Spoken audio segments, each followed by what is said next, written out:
All right, thank you so much for staying with us. And of course, we have something very interesting yet to unleash, for you to really have some time to ponder over. Yes, we have a guest right about now in the person of Mr. Obong Thompson. He is, an advocate who is also running an advocacy program, which will be looking at basically two critical issues of Pastor Umo Eno, the governor of Akwa Ibom State policy, especially on the issue of palliative and subsidy removal, and of course the aftermath of the Akwa Ibom State dialogue to brainstorm on the Arise agenda. Thank you so much for joining us. Thank you, George, for having me.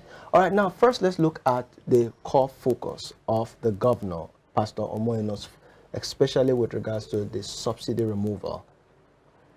Yeah, in that direction, the executive governor of Akwa Ibom State, I term him to be the talk-and-do governor. He has taken a step forward to ameliorate the suffering of the people of Akwa Ibom State as a result of the federal government removal of the fuel subsidy. And we understand it has become a national issue, and Akwa Ibom State is not left out of the suffering. And for the swift reaction of the governor, he had called in the Innocent Motors, where he is to partner with Innocent Motors to provide mass transit buses that can move people from one location to another at a very minimal cost. And in fact, the contract agreement, I suggest, has to do with the movement of their factory right into Akwa Ibom, where they can do maintenance and services and so on. So that again will add value to the job creation, in the state. And there will be massive employment aside, the intervention that the state government wants to undertake. And then he has also released over 1 billion naira for the payment of outstanding pension for, primary school retired teachers. And he has also gone a way forward to mobilize contractors to go back to, project sites. I believe in all this, the essence is to make sure that there's going to be liquidity in the system that will enable, entrepreneurs, private citizens, to have access to what to do, and then run their various organizations and, put food on their table and then at least that will help to subsidize the effect of the fresh subsidy. Quite interesting, because looking at the situation of things right about now, the removal of fuel subsidy tends to be one of the drivers of the economy, because it connects to everything that we think of, whether transportation, the cost of bringing food from local areas to the urban centers, or even people buying the fuel product directly into their cars or generating set and all of that. So it's interwoven. Now, looking at the fact that he has also taken a very giant step by partnering with Innocent Motors to make sure that they can be able to get some of this fleet into the state to be able to help, especially with subsidized transport fares for people to be able to afford. Quite a laudable, initiative. What are the necessary steps he's also taking in the area of agriculture? Because of course, it's not just about transportation. People also need to feed, and the cost of food items, especially in the market now, I don't know about Akwa Ibom State, but I can speak for Lagos, is quite on the high side, which no doubt will make people go starving, if not malnourished. So what is he doing in that particular sector to be able to make sure that at least to the barest minimum, people are able to feed as a result of the fuel subsidy removal? Yeah, we are not going to speak for the government. Okay.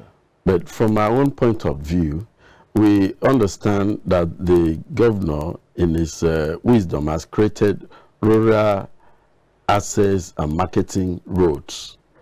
And the excess of this this association or this parasita is to make sure they create rural motorable roads that can lead farmers off their farm to the city to transport their goods and services for easy movement of goods and services. And with that would certainly reduce the cost of transportation, the time of doing business, and there will be easiness, and more will be encouraged to go into farming so that they can generate enough food to feed the state. So in that direction, in the agricultural sector, that has been number one step. And now that the state governor has also appointed the commissioner for agriculture, it's embedded on the agricultural commissioner to come out with policies that can be implemented in the short term, medium term, and the long term to also cushion the effect of the first subsidy in terms of provision of fertilizers for farmers, hybrid and high yield crops, and then if need be also provide some substantive kind of farming, encourage the farmers with equipment, such that they can produce enough, food for the state. So I think that should be the direction that the governor and the team should take to ameliorate the suffering of the people at this particular point in time. I can understand when you talk about providing access road, especially from rural areas to the urban centers, for people who are farmers to be able to bring in their crops. I am very sure that would, reduce the high cost of food and, agricultural produce that are being brought from the farms to the marketplace. Now, let's shift our focus a little away from the subsidy removal when it comes to the programs that have been put in place by the governor. I'm talking about Pastor Umo Eno. Now, let's look at the aftermath of the Akwa Ibom State dialogue to brainstorm on the Arise agenda by the governor himself. Yes, the Akwa Ibom State dialogue has been termed as one of the most outstanding gathering of Akwa Ibomites and experts from different, field of endeavors. We saw a representative of the IITA, coming into the program and assuring the Arise Agenda team that IITA wouldn't mind to relocate and have their sub-regional office in Akwa Ibom to help implement the Arise Agenda project in terms of agriculture. They have been a long-standing organization that has been able to help agricultural improvement in African continent. So they have been there in Oyo State, and they have done massively well. So they are willing to relocate to Akwa Ibom to help in implementation of the agricultural blueprint in Akwa Ibom State. So you saw experts from oil and gas and other sectors, and in fact it was very, very interesting gathering. But one thing we have to note, and I must say, is that the indigenes of Akwa Ibom State and non-indigenous as well, those that are enthusiastic about the growth of Akwa Ibom State, has a fundamental role to play to the implementation of the Arise Agenda and the growth of Akwa Ibom State. We talk about former governors, former senators, former House of Rep members, former state assembly members, former chairman, former whatsoever ministers that are that Akwa Ibom State have served too well and are very much they have the capacity, the liquidity, they have to come in at this point in time to look at how they can play a major role in developing Akwa Ibom State in line with the Arise Agenda blueprint. Each of them can attract a bakery. Let's just take, for instance, I attract a bakery to my own village in Ukpomabak, Akwa Ibom State. That will create employment. for 1 or 2, 3 families, members. Then Mr. B does the same in his own community. Mr. Ed does the same in his own community. And it goes round. Now, in addition to private citizens coming in to make sure they establish farms, farm settlements, or create employment in different areas, to the greatest surprise of Nigeria and the whole world, you will see the massive development that Akwa Ibom State, will take in terms of in line with the Arise Agenda's blueprint. So we are expecting whatsoever has been discussed, it has to be, matched on with actions from all the stakeholders, from all those that gathered to say 1 or 2 things, beginning from former governors in that, Akwa Ibom State dialogue. They must come in to play a part. If they don't have the funding, they have the connections. They can bring in foreign partners to come and invest in the state. They can bring in their friends to come and invest in the state. And that, will create a massive development environment, in Akwa Ibom State that everyone will be surprised. Interesting. Now, you've talked about one aspect of that dialogue that it touched, which is agriculture.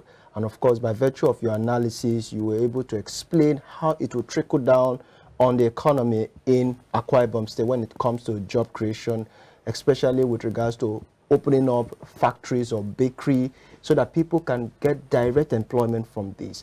Now, let's shift attention from that.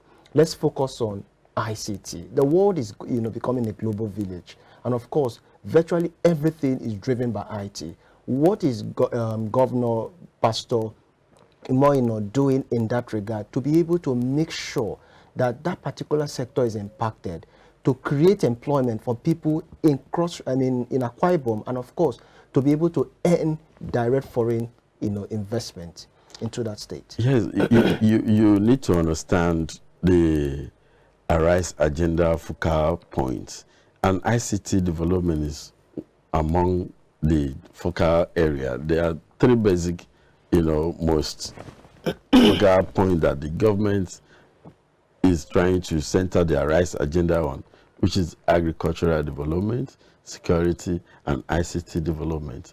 And you see that we had, before now, we had a blueprint for the development of a ICT park in Akwa Ibom. And I've mentioned before in this program that because of that ICT park in Uyo, the state government, in its wisdom, former Governor Victor Atta, had to send about 200 indigenes of Akwa Ibom State graduates for training abroad. The essence was for them to come in, and impact into the ICT development in the state. But we still have opportunities now, and that has to start even from the primary education sector. The ICT program has to be, tailored down to the primary school, curriculum, in which students don't need to speak English all the time or learn English. In China, you see they speak their Mandarin, but they are developing gadgets. They developed a lot of things. They build production. They center on vocational services, activities. Skill acquisition. They acquire skills. So I believe the curriculum should be mostly centered on ICT development at the primary level. All right. Now, the core focus of every government is to make sure that the lives and property of people are the paramount, interest of this government. Now you've talked about agriculture, you've talked about ICT. What is Pastor Umo Eno doing as a governor in Akwa Ibom, especially in the area of making sure that the lives and property, which also boils down to security issue, is maintained, to be able to make sure that local investors are able to do business, employ people, and of course, to be able to direct foreign investment into that state? Finally, in just a moment. Yes, the starting point that we had seen the governor doing has been the creation of Ministry of Security. You know, it's a new ministry we know has been created, and that alone will handle security issues squarely. You understand? But in the other way around, the aspect of solving security is not giving, you know, armed men guns to stand at strategic places. You know, the threat, the most threatening factor in security management is food security. When your citizens are not well fed, you know, an angry man is an hungry man is an angry man. True. So I think addressing food security will be a paramount, you know, the center point that the government has to, you know, take up and take it up very seriously. And if that is addressed, you know, 90% of the security issue of the state is solved. All right.